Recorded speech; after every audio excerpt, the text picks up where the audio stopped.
Hello friends, I hope you people are doing great.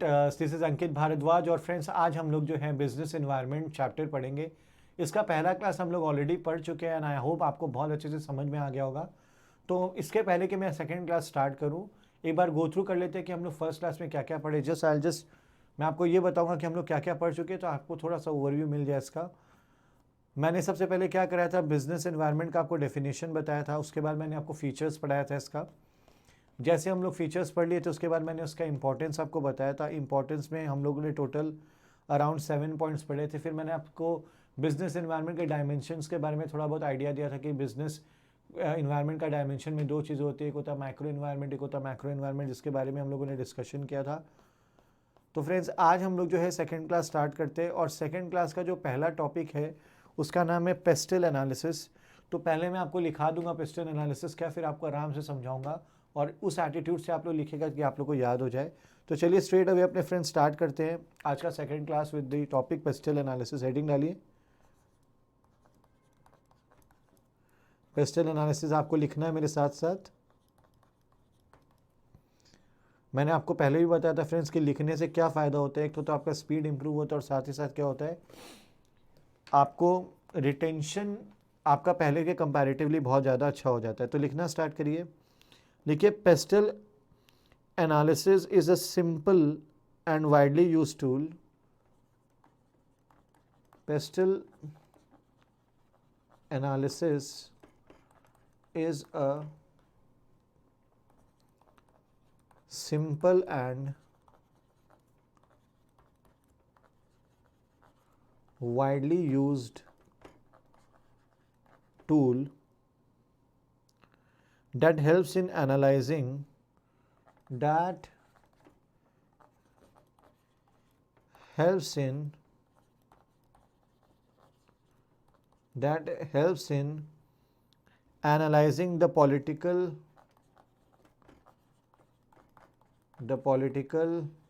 comma economical या economic political economic social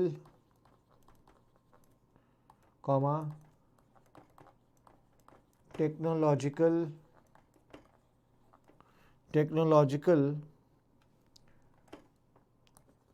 legal and ecological changes in the business environment.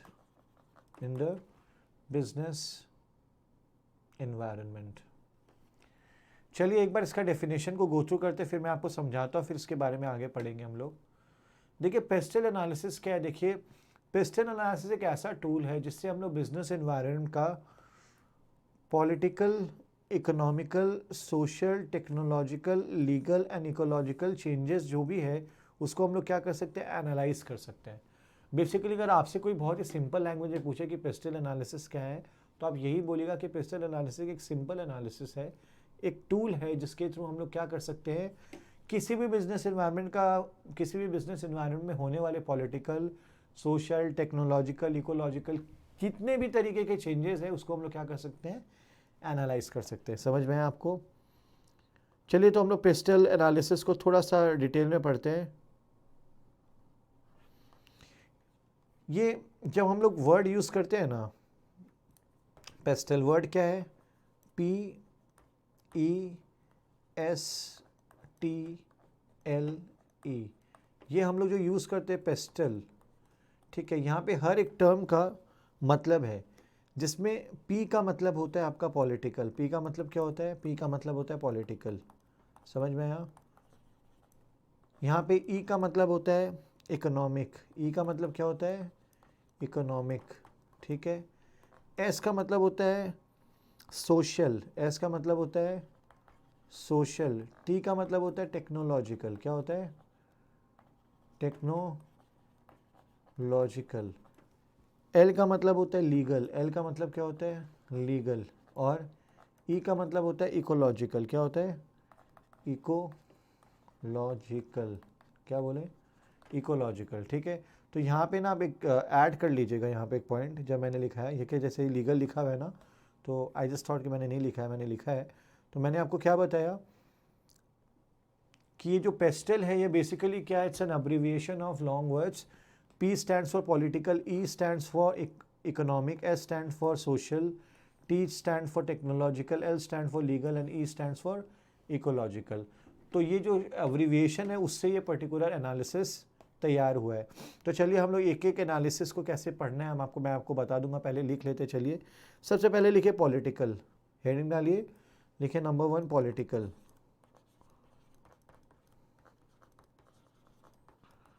Political heading डालिए, लिखना start करिए। लिखिए the political environment includes the political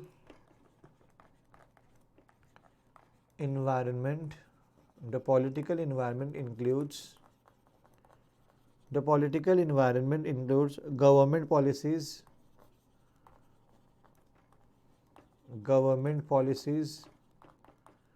the political environment includes government policies, example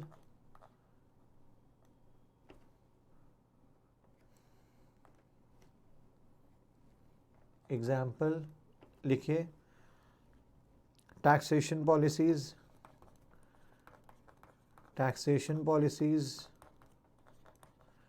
comma foreign trade policies,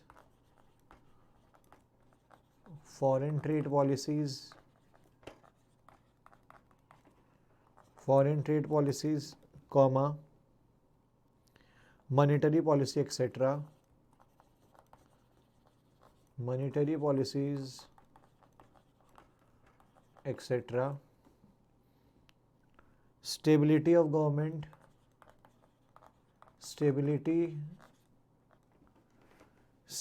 of government,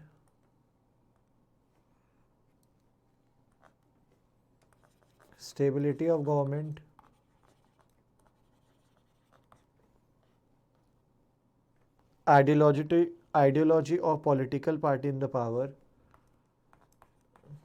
ideology of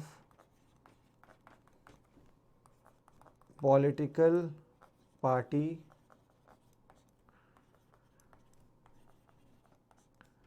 in the power, ठीक है। तो चलिए सबसे पहले हम लोग पी डिस्कस करते हैं, विच इज़ पॉलिटिकल एनालिसिस में पॉलिटिक्स। जब हम लोग पॉलिटिकल का बात करते हैं आपका पेस्टल मॉडल में, ठीक है, तो सबसे पहले पॉलिटिकल जब एनालिसिस करते हैं तो उसमें क्या क्या चीज़ें आती हैं उसके बारे में बात करते हैं। देखिए क्या लिखा है, पहले रीड कर लेते हैं। लिखा हुआ है कि the political environment includes government policies.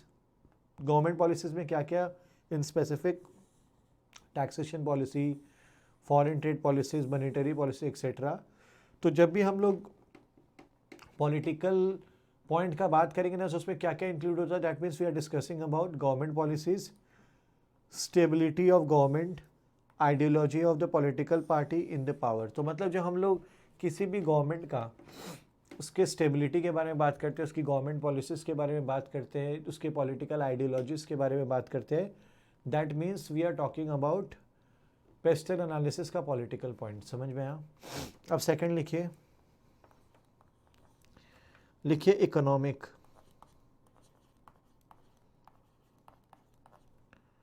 लिखिए economic.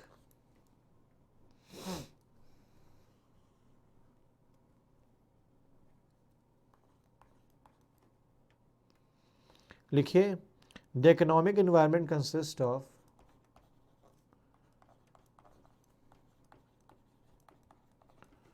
The economic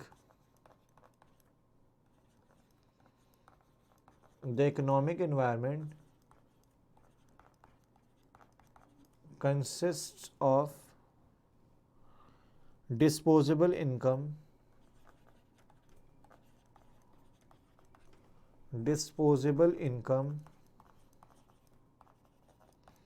comma inflation, comma interest rates, interest rates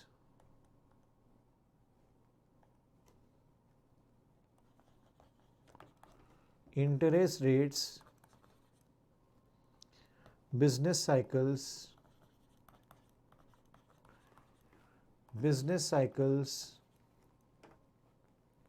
comma competition in the market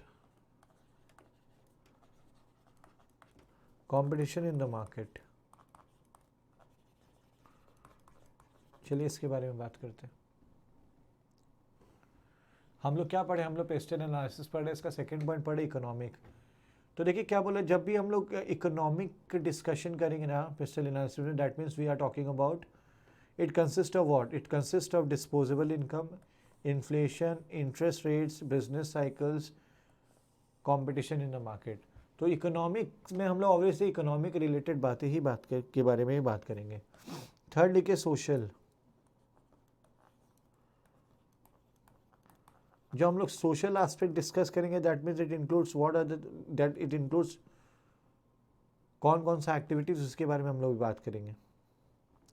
पहले लिखिए social and cultural environment. The social and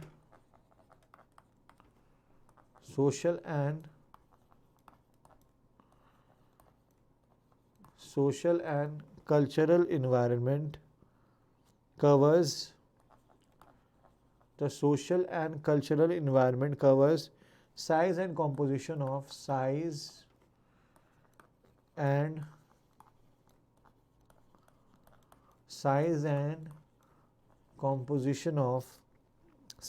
and composition of population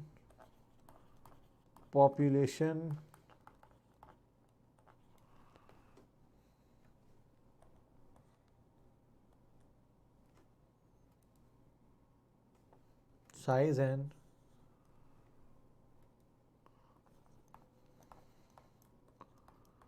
composition of population, social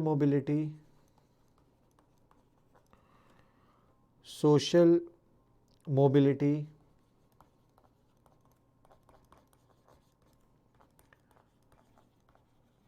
income distribution,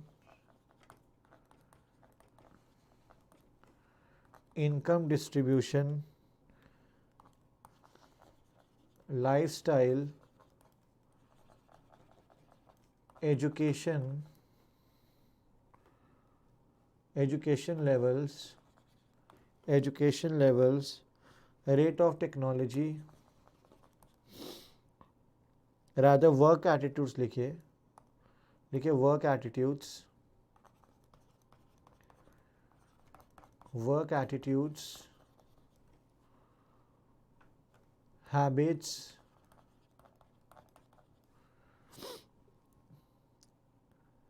customs, beliefs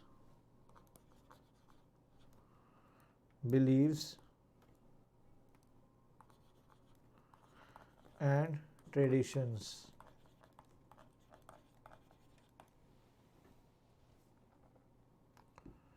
चलिए इसके बारे में पढ़ते हैं।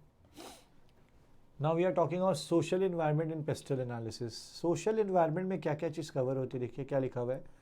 The social and cultural environment covers size and composition of population. आपके जो पॉपुलेशन है उसका साइज़ क्या है और उसमें किस टाइप के लोग हैं, मतलब उनका आप कास्ट के बारे में बात कर सकते हो, उनके वर्क एटीट्यूड्स के, उनका वर्क हैबिट्स के बारे में बात कर सकते हो, उनके social values, culture, traditions, customs, उन चीज़ों के बारे में बात करोगे। तो that means we are talk, उनका इनकम क्या है, उनका लाइफस्टाइल क्या है, वो कितने एजुकेटेड है, उनका work attitudes, habit, custom, beliefs, tradition, मतलब इन चीज़ों के जब हम लोग बात करेंगे ना, तो that means we are talking about social environment. Just से example we are talking about West Bengal. तो जब हम वेस्ट बंगाल के बारे में बात करेंगे तो आप देखेंगे कि यहाँ पे हर कास्ट के लोग मिलते हैं आपको, ठीक है। And it is considered as बहुत ही कल्चरल हेरिटेज वाला स्टेट है वेस्ट बंगाल, जहाँ पे मतलब लाइक आपको इंग्लिश हिस्ट्री से रिलेटेड भी बहुत चीज़ें मिल जाएगी, आपको प्री इंडिपेंडेंस के बारे में बहुत से ऐसे विक्टोरिया मेमोरियल है, इन चीज़ों के बारे में, यहाँ पे जो बंगाली लोग रहते हैं उनकी फूड हैबिट्स, और जो जो लोग यहाँ पे मूव ऑन करके आए हैं, मूव करके आए हैं किसी और स्टेट से, तो उन लोग के अंदर भी देखिए कहीं ना कहीं थोड़ा सा बंगाली ट्रेडिशन आ गया है। The accent, the way people of Bengal talk, उनका फूड हैबिट्स, उनका वर्क एटीट्यूड, ये सब सब जो क्या है ना, जब हम इन चीज़ों के बारे में डिस्कस करेंगे, that means we are talking about social environment. Clear हुआ? ठीक है। फिर नेक्स्ट लिखिए टेक्नोलॉजिकल, फोर्थ लिखिए टेक्नोलॉजिकल।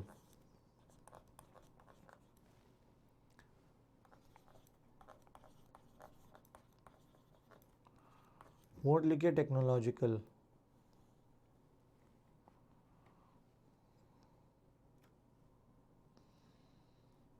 लिखिए it includes nature of technology, it includes nature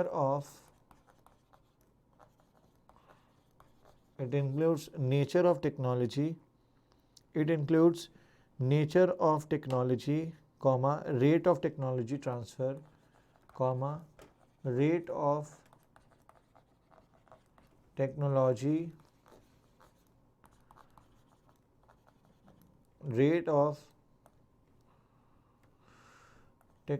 transfer, rate of technology transfer, comma, new discoveries,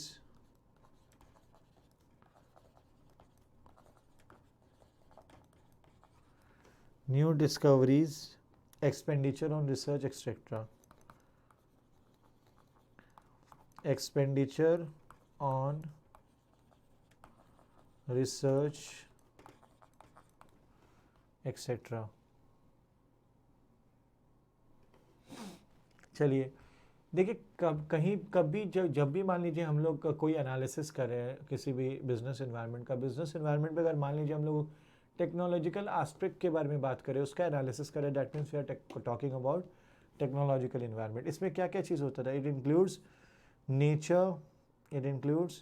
nature of technology, it includes nature of technology, rate of technology transfer, new discoveries, expenditure on research, etcetera. देखिए अब nature of, जैसे मान लीजिए कि आप कोई particular जगह में रहते हैं, तो आप किस टाइप का टेक्नोलॉजी यूज़ करें, उसका नेचर क्या है, उसके बारे में डिस्कशन। कितने लोगों ने टेक्नोलॉजी ट्रांसफ़र किया, मतलब कितने कितने लोग जो हैं टेक्नोलॉजी की तरफ बेंड हो गए, और क्या क्या न्यू डिस्कवरी हुई टेक्नोलॉजी में, और हम लोग कितना स्पेंड करते हैं टेक्नोलॉजी का रिसर्च में। ये सब जब इन चीज़ों के बारे में बात करेंगे, that means we are talking about technological environment and we are doing its analysis. ठीक है। नेक्स्ट लिखिए legal.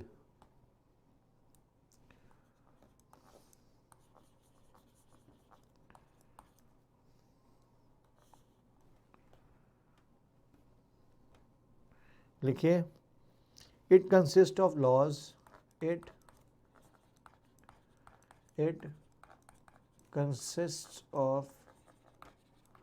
consists of laws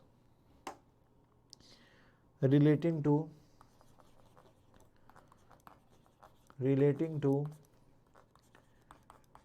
taxes, labors, consumers, competition,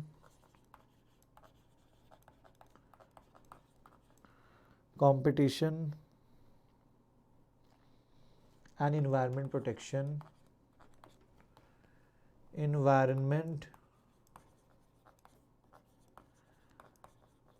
protection,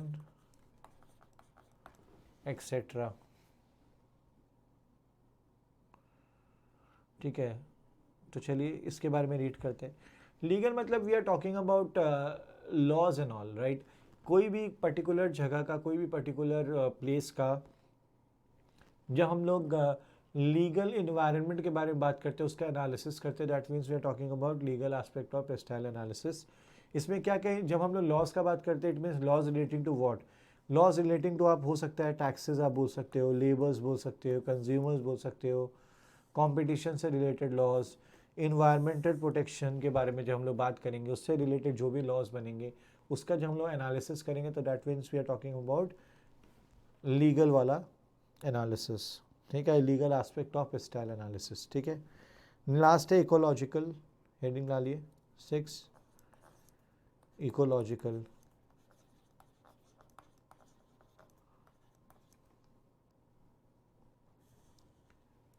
heading डालिए इकोलॉजिकल, लिखना स्टार्ट करिए। लिखिए लिखिए the ecological environment means the ecological environment the ecological environment the ecological environment means the ecological environment means natural forces like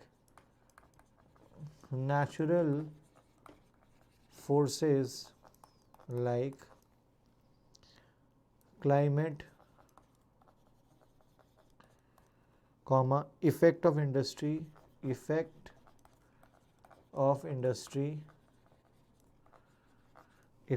industry on environment, effect of industry on environment, level of pollution,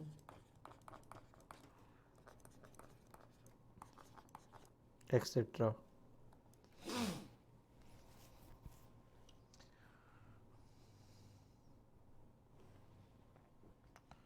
चलिए ecological point को discuss करते हैं। देखिए कभी किसी भी जगह का अगर हम मान लीजिए नेचुरल फोर्सेस, जैसे कोई जगह का क्लाइमेट या फिर उस जगह में अगर कोई इंडस्ट्री, उस इंडस्ट्री का उसके इन्वायरमेंट में क्या इफेक्ट हुआ उसके बारे में अगर हम लोग बात करें, या फिर पोल्यूशन लेवल वगैरह के बारे में बात करें, मतलब we are talking about physical environment से रिलेटेड अगर हम लोग ज़्यादा बात करें, that means we are talking about ecological environment. Clear हो गया आपको?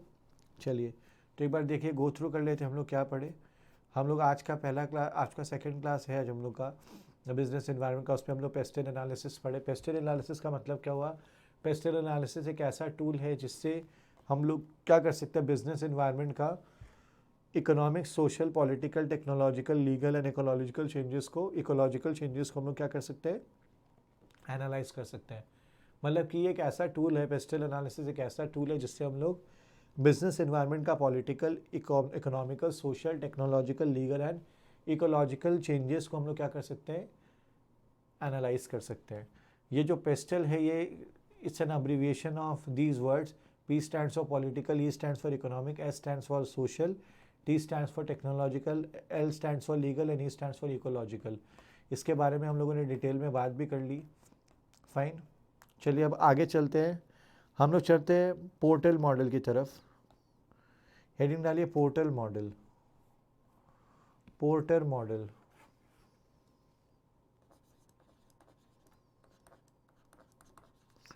पोर्टर मॉडल, या फिर आप ये लिख सकते हैं porters 5 factor analysis. Porter 5 factor analysis. Porter 5 system analysis.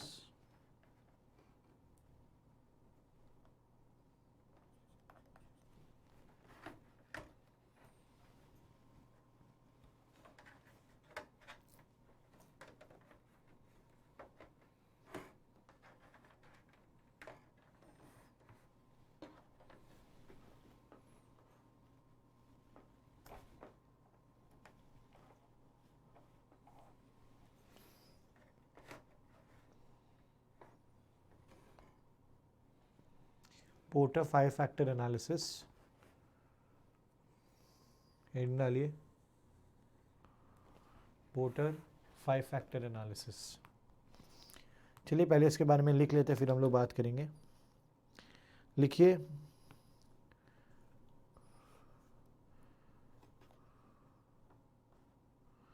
लिखिए the 5 factor model was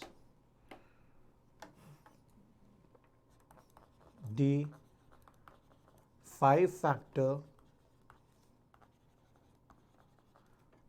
model was the 5 factor model The five factor model was devised by was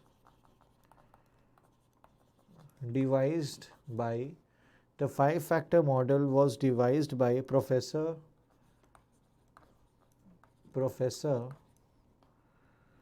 Michael Porter. Professor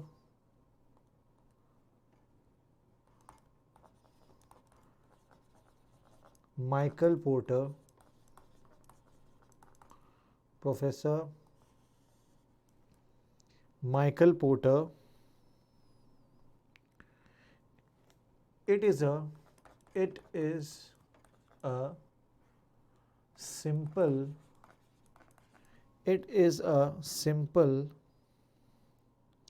and powerful tool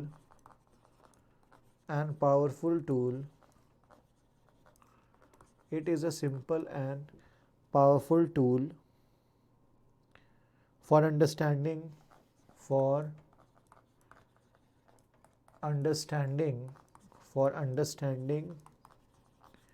it is a powerful tool for understanding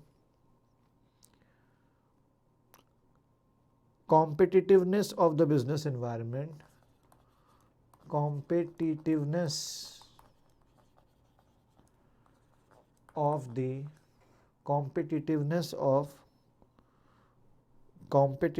of the business environment of the business environment, competitiveness of the business environment, and for identifying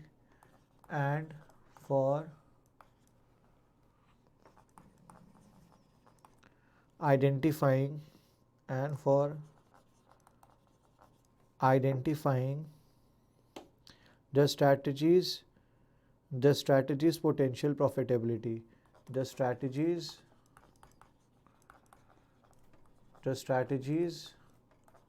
potential profitability. Full stop.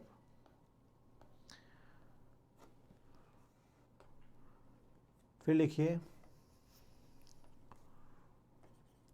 Porter identified five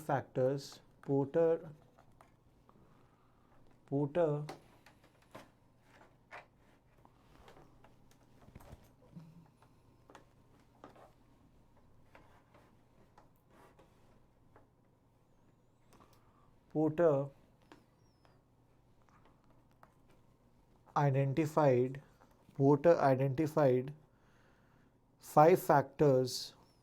Porter identified five factors.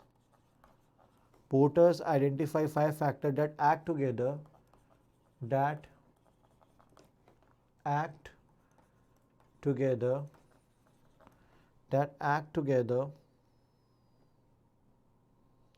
to determine the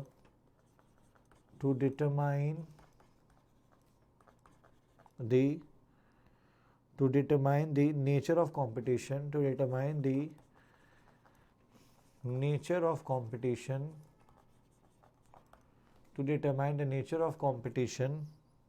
within an industry.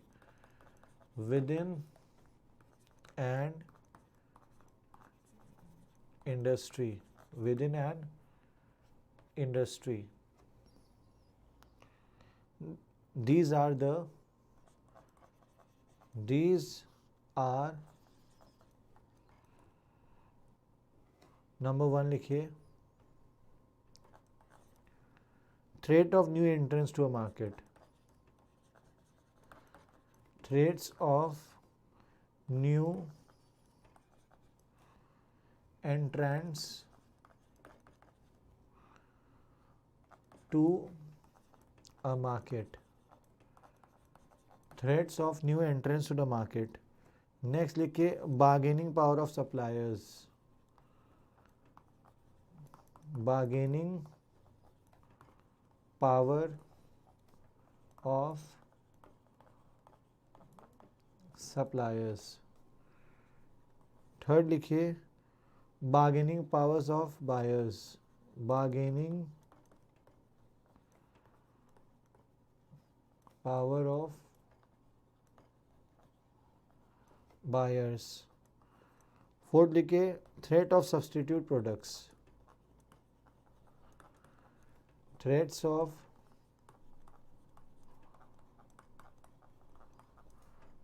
Of substitute products, threats of substitute products. और fifth number लिखिए degree of competitive rivalry,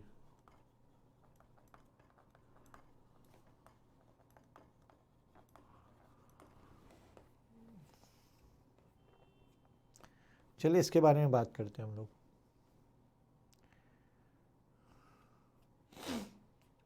पूरे porter 5 factor analysis. देखिए जो Michael porter बोल के एक professor थे जिसने इस पर्टिकुलर 5 फैक्टर एनालिसिस को फॉर्म किया था।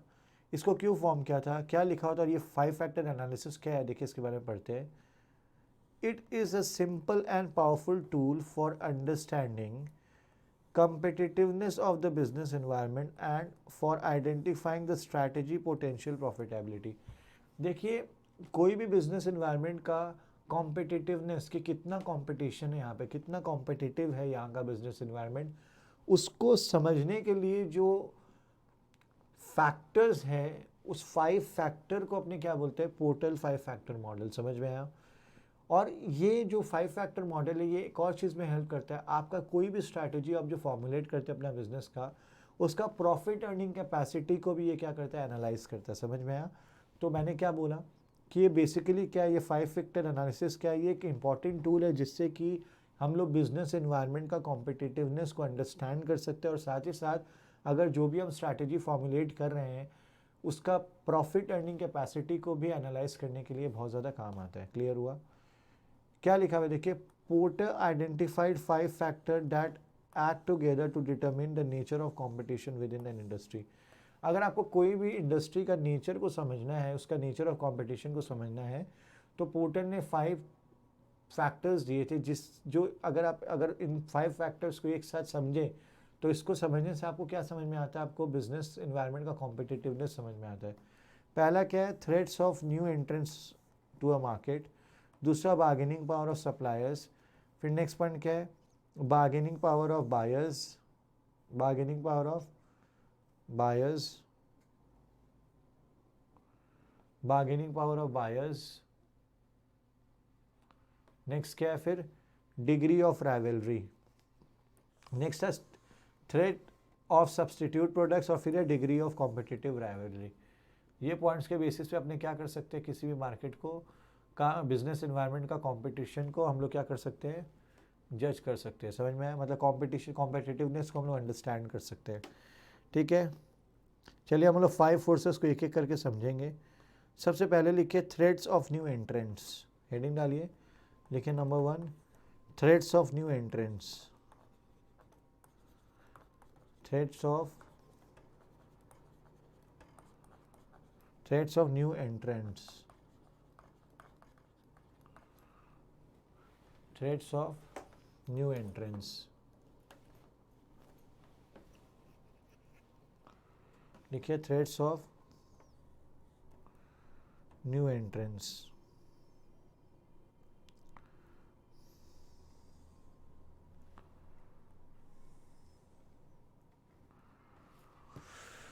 आपको लिखना है, मेरे साथ लिखिए,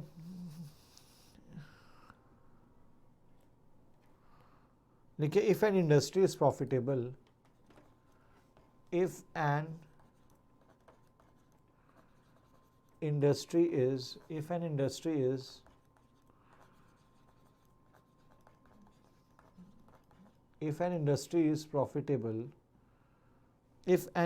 is profitable, it tends to attract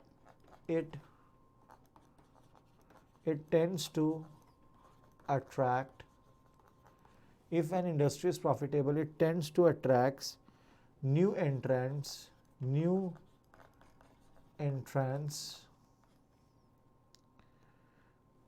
का full stop, new entrance in an industry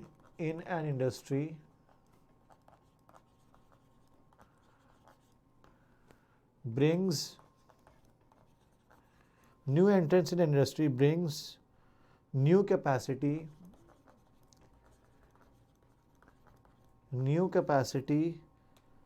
and the desire to gain market share and desire to gain market share as more firms enter in the market, as more firms enter in the market, rivalry increases,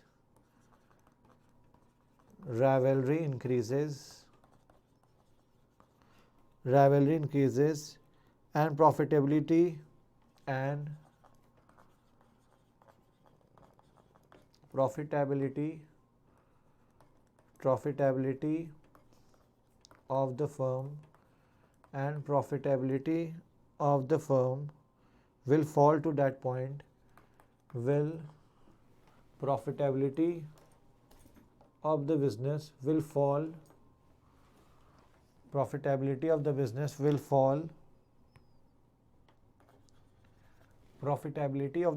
will fall to that point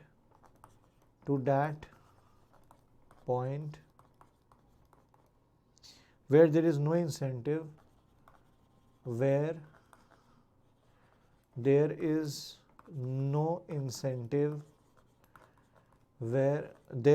incentive for new firms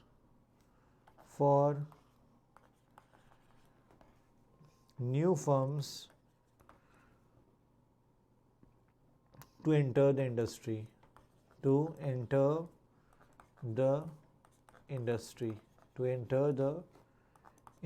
Full stop. It is essential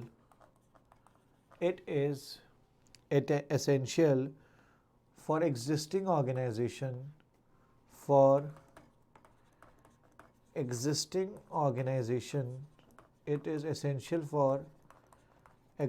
organization to create high barriers to create high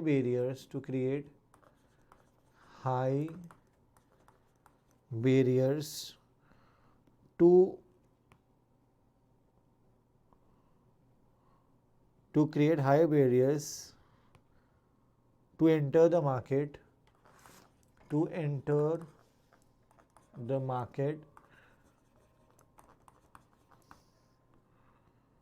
to deter new entrants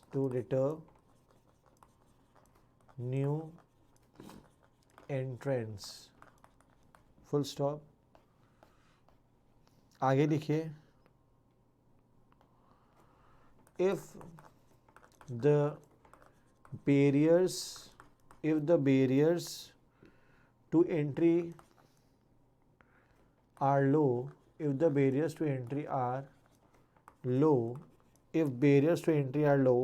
then the threats of new entrants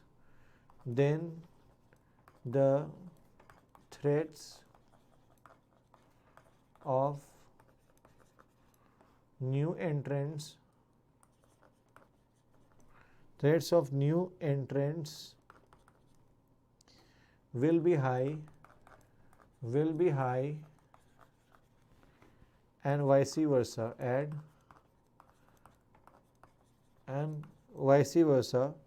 Barriers to entry arise due to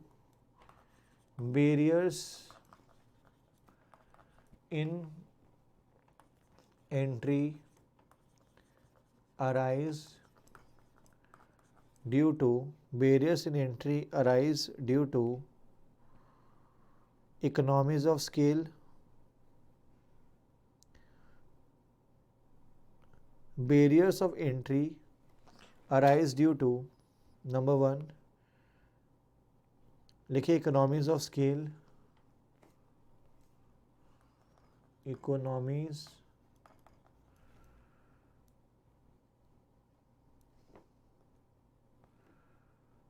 economies of scale, economies of scale, comma,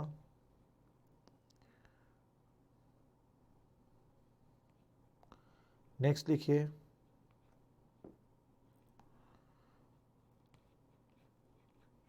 high capital requirement, high capital, high capital requirement, full comma, brand loyalty,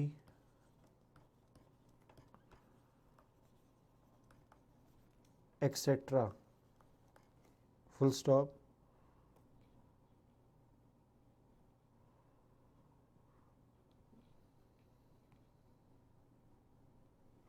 समझ में आया? चलिए इसके बारे में थोड़ा देर बात करते हैं अपने। हम लोग क्या पढ़े? हम लोग पढ़े पोर्टल का पहला factor which is threats to new entrants. देखिए पहले रीड कर लेते क्या लिखा हुआ है। लिखा हुआ है if an industry is profitable it tends to attract new entrants. New entrants in an industry brings new capacity and desire to gain market share. As more firms enter in the market, rivalry increases and profitability of the firm will fall to that point where there is no incentive for new firms to enter the industry. It is essential for existing organization to create high barriers to enter market to deter new entrants. If the barriers to entry are low, then the threats of new entrants will be high and vice versa. Barriers in entry arise due to economies of scale, high capital requirement, brand loyalty etc. देखिए यहाँ पे क्या बोल रहे हैं ना, threats of new entrants का मतलब क्या होता है? देखिए कोई भी इंडस्ट्री में क्या होता है, अगर मान लीजिए कि एंट्री पे कोई बैरियर नहीं लगा, अगर एंट्री फ्री है तो इससे क्या मतलब कोई भी आके बिजनेस कर सकता है। इससे क्या होगा ना, जब एक पर्टिकुलर मार्केट में बहुत सारे अगर पार्टिसिपेंट हो जाएंगे, इससे क्या होता है ना, कंपटीशन बढ़ेगा, कंपटीशन बढ़ने से राइवलरी बढ़ेगा, राइवलरी बढ़ने से क्या होगा ना कि कोई भी बिजनेस या कोई भी बिजनेस पार्टिसिपेंट जो होगा उसका प्रॉफिट अर्निंग कैपेसिटी कम होगा, क्योंकि अब उसी मार्केट को बहुत सारे कंपेटिटर शेयर करें, जिसके कारण क्या होगा, प्रॉफिट दिन प्रतिदिन क्या होता है, फॉल होता रहेगा सभी बिजनेस के लिए। और अल्टीमेटली क्या होगा, जैसे जैसे दिन बीतता जाएगा कंपटीशन और बढ़ेगा, प्रॉफिट और गिरेगा, तो क्या होगा ना, जो मार्केट रहेगा ना लेस अट्रैक्टिव हो जाएगा। और फिर उसके कारण क्या होगा, जब नए पार्टिसिपेंट होंगे ना वो इंटर नहीं करेंगे, क्योंकि आप कोई भी मार्केट में इंटर करना तो तभी चाहेंगे ना जब आपको प्रॉफिट और इंसेंटिव दिखे। और टू मच कॉम्पिटिशन के कारण, टू मच पार्टिसिपेंट होने के कारण क्या होगा, बिजनेस का प्रॉफिट ऑब्वियसली गिरेगा ही गिरेगा। इसलिए बहुत ज़रूरी है हर एक ऑर्गेनाइजेशन के लिए कि वो लोग ना एंट्री बैरियर्स क्रिएट करके रखे। एंट्री बैरियर्स कैसे क्रिएट किया जा सकता है? Due to economies of scale. और मान लीजिए कि आपका हाई कैपिटल रिक्वायरमेंट वाला बिजनेस है, या फिर आप अपने कस्टमर को इतना ज़्यादा अच्छा सर्विसेज दो कि आपके ब्रांड के प्रति वो लॉयल हो जाए, इससे कारण वो किसी और की तरफ मूव करेंगे ही नहीं। क्लियर हुआ? तो थ्रेट्स ऑफ न्यू एंट्रेंट्स का मतलब समझ में आया। फिर नेक्स्ट लिखिए bargaining power of suppliers. Next point लिखिए bargaining power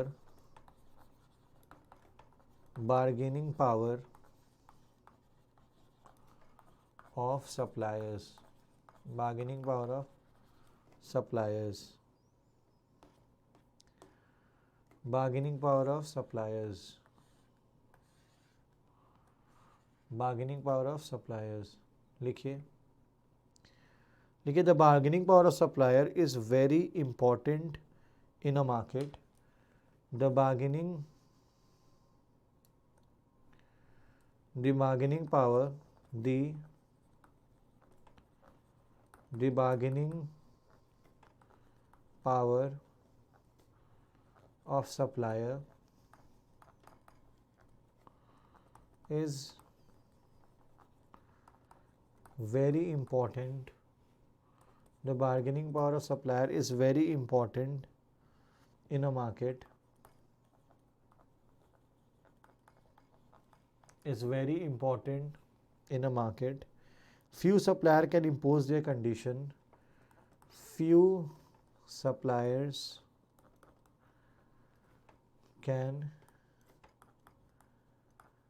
impose few suppliers can impose their condition. Few suppliers can impose their condition in terms of price, comma, quality and quantity. On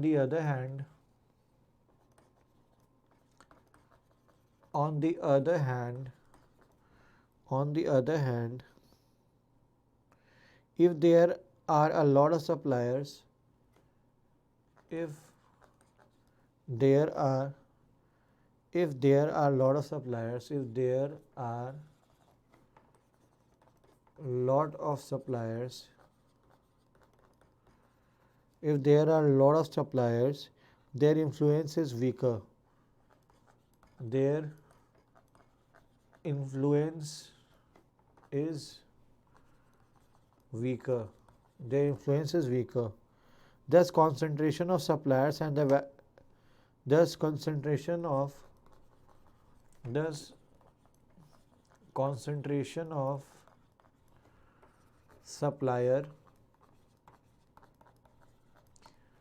concentration of supplier and the availability of substitute and the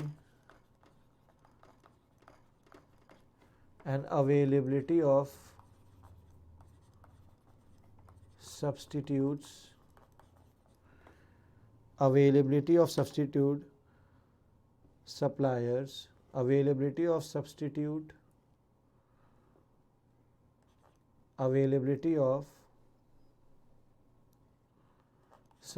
suppliers, availability of substitute suppliers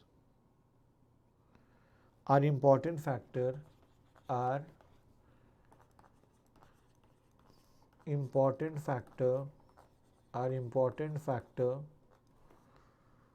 in determining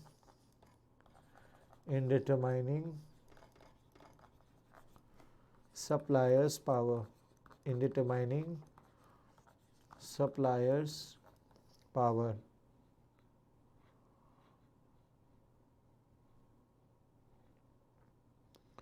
लिखिए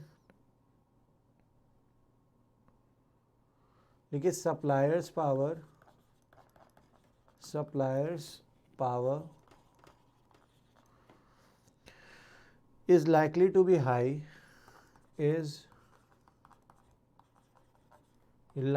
to be high, suppliers power is likely to be high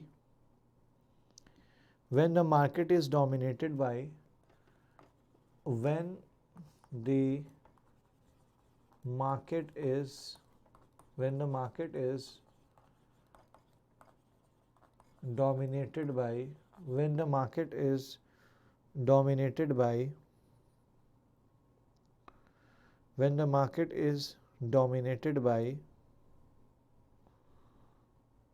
a few large suppliers, the supplier customers are fragmented.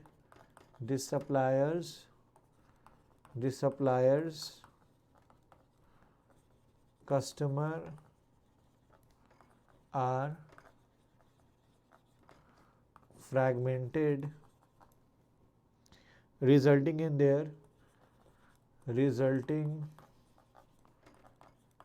their low bargaining power.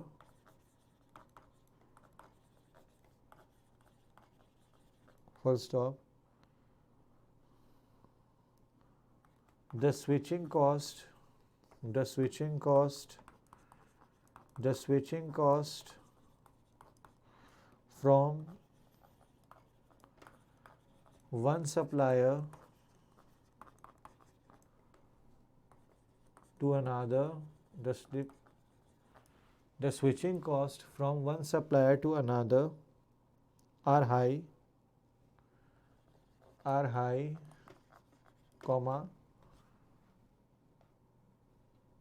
there are no substitutes, there are no substitutes for particular input,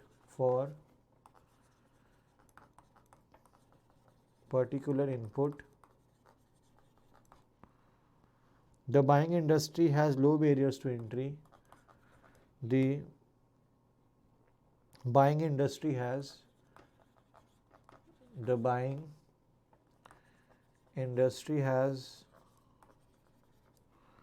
low barriers to entry, the buying industry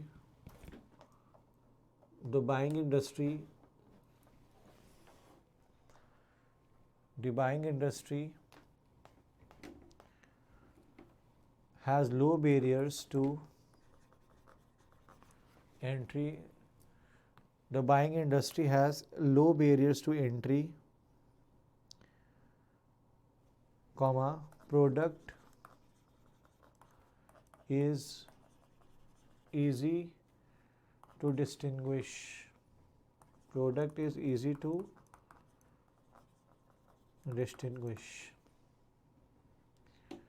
चलिए एक बार go through करते हैं हम लोग क्या पढ़ रहे हैं। हम लोग पढ़ रहे हैं bargaining power of suppliers, second factor पढ़ रहे पोर्टल्स 5 फैक्टर्स का। इसमें क्या लिखा हुआ है, the bargaining power of supplier is very important in market, few suppliers can impose their conditions in terms of price, quality and quantity. On the other hand, if there are a lot of suppliers, their influence is weaker. Thus, concentration of supplier and their availability of substitute supplier are important factor in determining supplier's power. Supplier's power is likely to be high when the market is dominated by few large suppliers. The supplier's customers are fragmented, resulting in their low bargaining power. The switching costs from one supplier to another are high. There are no substitutes for particular input. The buying industry has low barriers to entry. Product is easy to distinguish. देखिए इसका मतलब क्या बोल रहा है कि देखिए supplier का बार्गेनिंग पावर का मतलब क्या हो कि सप्लायर का पावर से हो गया। देखिए कोई भी मार्केट में जितना कम सप्लायर होगा ना उतना क्या होगा ना, प्राइसेस इंक्रीज़ होने का चांसेस है, इन्फ्लेशन इंक्रीज़ होने का चांसेस। रीज़न क्या है कि अगर गिने चुने सप्लायर को या फिर मार्केट में गिने चुने बड़े सप्लायर्स होंगे तो देखिए उनको बहुत सारा एडवांटेज मिलेगा। एडवांटेज ये मिलेगा कि वो पावरफुल होंगे तो बाकी जो छोटे छोटे सप्लायर उसको डोमिनेट करेंगे, जिसके कारण क्या होगा, जो बायर्स होंगे उनके पास ऑप्शन कम होगा। क्योंकि अगर वो एक बायर से दूसरे मतलब एक सप्लायर से दूसरे सप्लायर का स्विच करेंगे तो उनको बहुत ज़्यादा कॉस्ट का डिफरेंस करना पड़ेगा। काइंड ऑफ सप्लायर्स का मोनोपोली क्रिएट हो जाएगा, जिसके कारण उनका पावर बहुत ज़्यादा हो जाएगा। और ये अगर हो गया कि मान लीजिए सप्लायर्स बहुत ज़्यादा हो जाएंगे, उसके कारण क्या होगा कि सप्लायर का बार्गेनिंग पावर कमज़ोर रहेगा, वो लोग मन जहाँ प्राइस नहीं कर पाएंगे। क्योंकि अगर आप हाई चार्ज करेंगे तो तुरंत आपके बायर क्या होंगे, किसी और सप्लायर के पास चल जाएंगे, तो इससे मार्केट थोड़ा सैचुरेटेड हो जाएगा। समझ में आया? फिर लिखिए bargaining power of buyers, number 3 point. Bargaining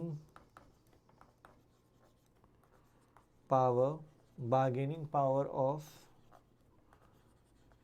buyers, bargaining power of buyers,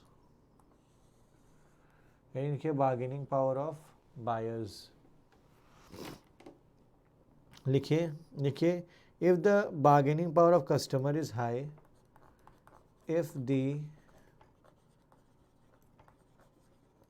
bargaining power of the customer is high, if the bargaining power of the customer is high, they influence the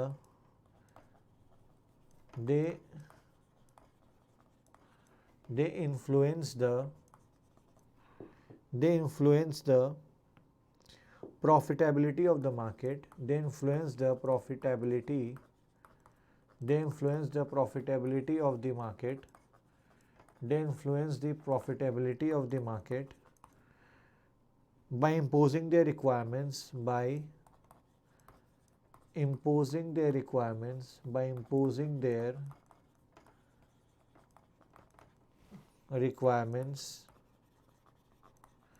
by imposing their requirements in terms of price, in terms of price, in terms of price, comma, service, comma, quality, etc. Thus, buyers have the power to demand. Thus, buyers have the powers to demand. Thus, buyers have the power to demand. Thus, the buyers have power to demand lower price,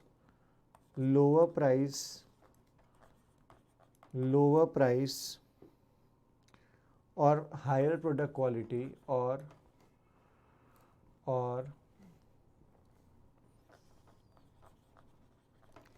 higher product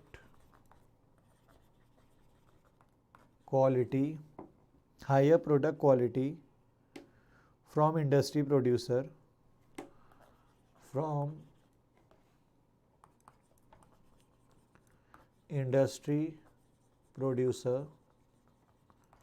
full stop,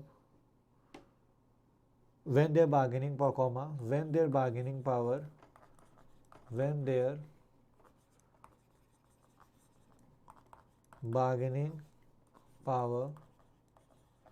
is high, full stop. On the contrary, if their bargaining power is low, they cannot impose their desires and requirements on the industry producers. Okay, तो चलिए एक बार go through कर लेते हैं क्या लिखा हुआ है ये। हम लोग पढ़ रहे फैक्टर्स ऑफ पोर्टर फैक्टर्स पढ़ रहे, उसका हम लोग थर्ड पॉइंट पढ़ रहे which is bargaining power of buyers. क्या बोल रहे देखिए, if the bargaining power of the customer is high, they influence the profitability of the market by imposing their requirements in terms of price, service, quality, etc. Thus, buyers have the power to demand lower price or higher product quality from the industry producers. When their bargaining power is high, on the contrary, if their bargaining power is low, they cannot impose their desires and requirements on the industry producer. देखिए common sense का बात है कि अगर किसी भी industry में अगर ज़्यादा बायर्स होंगे और बायर्स का पावर बहुत ज़्यादा होगा तो वो लोग क्या करेंगे, इंडस्ट्री प्रोड्यूसर के ऊपर वो लोग क्या करेंगे, अपना पावर इम्पोज करेंगे। वो लोग क्या है, वो डिमांड करेंगे कि प्रोडक्ट कम प्राइस में चार्ज करो, और साथ ही साथ वो ये भी डिमांड करेंगे कि उनको बेटर क्वालिटी का प्रोडक्ट चाहिए। इससे क्या होगा ना, इंडस्ट्री प्रोड्यूसर्स में क्या होगा, काइंड ऑफ प्रेशर क्रिएट होगा। और अगर यही ऐसा हुआ कि मान लीजिए कि अगर जो आपके बायर्स है उन बायर्स के पास बार्गेनिंग पावर स्ट्रांग नहीं, उसके कारण क्या हो जाएगा, वो लोग अपना मन का बात मनवा नहीं पाएंगे इंडस्ट्री प्रोड्यूसर से, और मन चाह दाम वो लोग क्या करेंगे, इम्पोज नहीं करवा पाएंगे, और ना ही वो वैसा क्वालिटी डिमांड कर पाएंगे। समझ में आया आपको? फाइन। अब हेडिंग डालिए, लिखिए नेक्स्ट पॉइंट लिखिए threats of substitutes. threats of substitutes.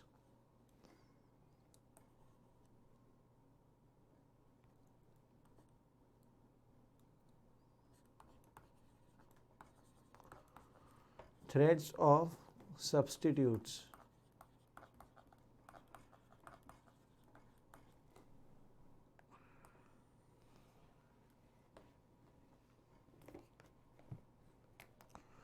Threats of substitutes. लिखना स्टार्ट करिए. लिखिए substitute products can be considered. Substitute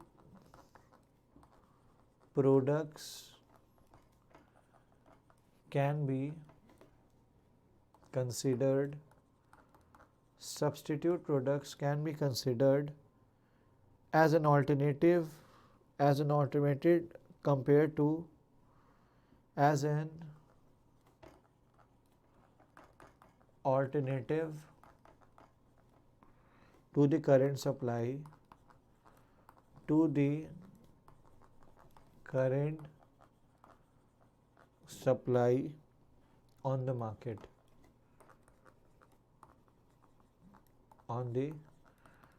full stop. If there is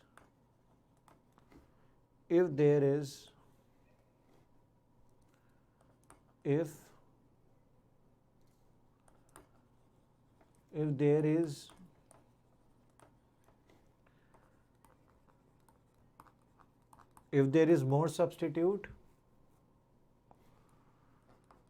it means profit margin will be low. It means profit margin will be low. अब next point लिखिए. अब मैं आपको explain कर देता हूँ ये वाला पॉइंट. थ्रेड्स और सब्सटीट्यूट में क्या लिखा हुआ है? Substitute products can be considered as an alternative to the current supply on the market. If there is more substitute, it means profit margin will be low. देखिए अगर आपके मार्केट में किसी भी प्रोडक्ट का जितना ज़्यादा सब्सटीट्यूट होगा ना, आज मान लीजिए कोई पर्टिकुलर प्रोडक्ट का अगर दाम बढ़ जाता है तो आप इजीली क्या करोगे? सब्सटीट्यूट में मूव कर पाओगे. इसीलिए क्या है ना, अगर आप कोई प्रोडक्ट बना जिसका बहुत सारा सब्सटीट्यूट अवेलेबल है तो आप उस पर ज़्यादा प्रॉफिट नहीं रख पाओगे, क्योंकि अगर आप प्राइस बढ़ा दोगे प्रॉफिट बढ़ाने के लिए तो क्या हो जाएगा? आपके जो कस्टमर्स है वो लोग क्या करेंगे? सब्सटीट्यूट की तरफ मूव ऑन कर जाएंगे. क्लियर हुआ? अब लास्ट पॉइंट लिखे राइवलरी अमॉन्ग एग्जिस्टिंग कंपेटिटर्स. लिखिए राइवलरी अमॉन्ग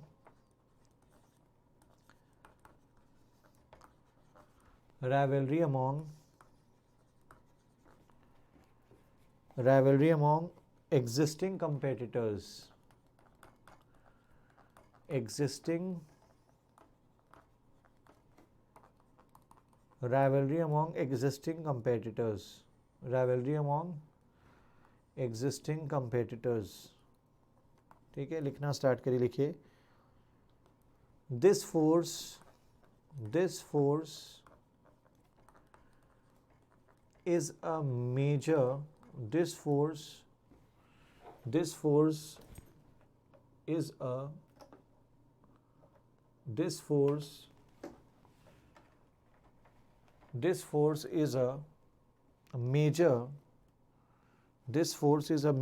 determinant.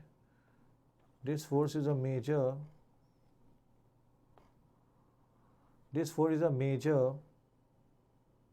फिर से लिखिए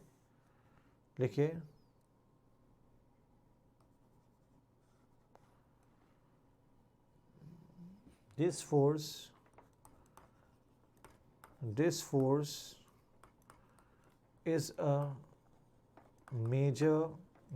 is a major determinant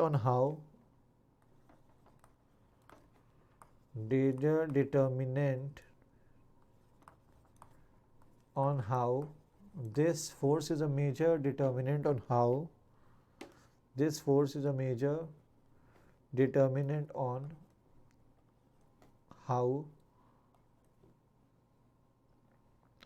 competitive and profitable competitive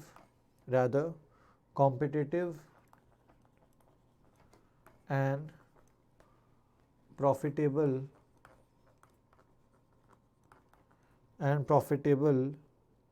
an industry is an industry is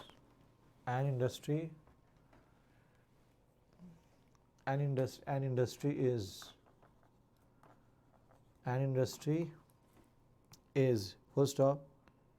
If there is an intensive rivalry, if there is an intensive rivalry, if there is an intensive rivalry in an industry, if there is an intensive rivalry in an industry, it will encourage business to engage. It will encourage